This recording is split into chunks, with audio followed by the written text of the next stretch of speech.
जब telecom sector में जियो ने एंट्री की थी तब उसने टेलीकॉम की दुनिया को हमेशा के लिए बदल दिया था। ठीक वैसे ही एक बार फिर से रिलायंस जियो कुछ बड़ा करने का प्लान कर रहा है। रिलायंस जियो अपने मेगा आईपीओ को बाजार में उतारने के लिए पूरी तरह से तैयार है और इसे भारत का अब तक का सबसे बड़ा बिलियन डॉलर आईपीओ माना जा रहा है। लेकिन सवाल ये है कि क्या जियो का ये आईपीओ भारतीय बाजार में निवेशकों के उस भरोसे को वापस ला पाएगा जो पिछले कुछ बड़े आईपीओ के बाद थोड़ा डगमगा गया है। क्या रिलायंस का ये फ्रेश इशू बाजार में नई जान फूकेगा और आईपीओ को लेकर क्या तैयारी है रिलायंस की, आइए जानते हैं इस वीडियो में।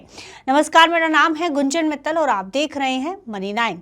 बताया जा रहा है कि रिलायंस जियो का टारगेट वैल्यूएशन 100 बिलियन डॉलर यानी लगभग 8.4 लाख करोड़ से भी ऊपर हो सकता है। वहीं रिपोर्ट की सबसे बड़ी बात यह है कि रिलायंस केवल अपनी हिस्सेदारी नहीं बेचेगी बल्कि इसमें फ्रेश इशू यानी कि नए शेयर भी शामिल हो सकते हैं, जिससे कंपनी में नया फंड आएगा और कंपनी इस फंड का इस्तेमाल कर्ज उतारने से लेकर एक्सपेंशन के लिए करेगी।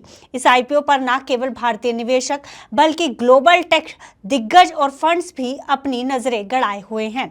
वहीं मार्केट एक्सपर्ट्स इस आईपीओ को भारतीय बाजार के लिए एक रिस्टोर बटन की तरह देख रहे हैं, क्योंकि निवेशकों का पिछला अनुभव थोड़ा कड़वा रहा है।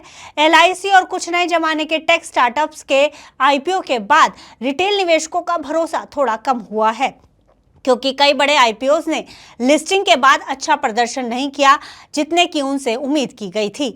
वहीं रिलायंस का ट्रैक रिकॉर्ड देखा जाए तो मुकेश अंबानी और रिलायंस ग्रुप का इतिहास रहा है कि वे अपने निवेशकों को कभी निराश नहीं करते। जियो के पास 45 करोड़ से ज्यादा सब्सक्राइबर का एक ठोस बेस है और जो इसे किसी भी अन्य स्टार्टअप से अलग बनाता है। और तीसरा बड़ा कारण है जियो का इकोसिस्टम। ये केवल एक सिम कार्ड कंपनी नहीं है बल्कि एक क्लाउड, एआई और डिजिटल एंटरटेनमेंट का एक पूरा साम्राज्य है।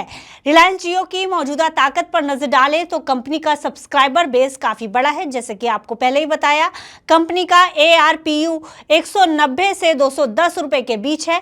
पूरे भारत में कंपनी का सबसे बड़ा 5G नेटवर्क है। वहीं जियो का एआरपीयू लगातार बढ़ रहा है, जो निवेशकों के लिए लंबी अवधि में बड़ा मुनाफा देने का संकेत है। हालांकि सब कुछ इतना आसान भी नहीं होने वाला जितना दिखाई दे रहा है, क्योंकि कंपनी के सामने कुछ बड़ी चुनौतियां भी हैं। पहला है विदेशी निवेशकों का रुख। ग्लोबल मार्केट की अस्थिरता और ब्याज दरों का खेल विदेशी निवेशकों के रुख को प्रभावित कर सकता है। दूसरा है बढ़ता कंपटीशन। भारतीय एयरटेल के साथ 5G की लड़ाई और बढ़ते डेटा टैरिफ भी एक महत्वपूर्ण फैक्टर हो सकते हैं। और तीसरा है स्ट्रक्चर। क्या रिलायंस अपनी रिटेल और डिजिटल शाखाओं को अलग अलग लिस्ट करेगी, ये देखना बड़ा दिलचस्प होगा। ऐसे में निवेशकों के लिए क्या मायने हैं इस आईपीओ के? आम निवेशक के तौर पर निवेशक को चाहिए सुरक्षा और ग्रोथ। रिलायंस के साथ जुड़ना यानी एक स्थिर और बड़ी कंपनी में हिस्सेदारी लेने जैसा है। दूसरा है 5G और एआई का भविष्य। जियो अब केवल कॉलिंग नहीं बल्कि एआई और स्मार्ट होम टेक्नोलॉजी पर दांव लगा रहा है, जिससे इसकी स्थिति मजबूत दिखाई दे रही है। तीसरा है लिस्टिंग गेन। बाजार को उम्मीद है कि जियो की लिस्टिंग भारतीय आईपीओ इतिहास की सबसे यादगार लिस्टिंग में से एक होगी, जो भारतीय शेयर बाजार के साथ साथ निवेशकों के लिए भी एक बड़ी बात होगी। लेकिन बड़ा सवाल है कि आखिर कब आएगा ये आईपीओ। तो बता दें कि रिपोर्ट के अनुसार रिलायंस साल 2026 के मध्य या अंत तक इस आईपीओ को बाजार में उतार सकता है। तो कुल मिलाकर रिलायंस जियो का आईपीओ सिर्फ एक कंपनी की लिस्टिंग नहीं है बल्कि भारत की बढ़ती डिजिटल इकोनॉमी का प्रमाण होगा। 100 बिलियन डॉलर की वैल्यूएशन वाली कंपनी जब बाजार में आएगी तो वह पुराने सारे रिकॉर्ड तोड़ देगी। ऐसे में निवेशकों के पास एक बार फिर से इस महा आईपीओ में पैसे लगाने का बड़ा चांस होगा। अगर यह आईपीओ सफल होता है तो ये भारत के बिलियन डॉलर आईपीओ वाले टैग को फिर से चमका देगा और आने वाले समय में अन्य कंपनियों के लिए भी रास्ते खोलेगा।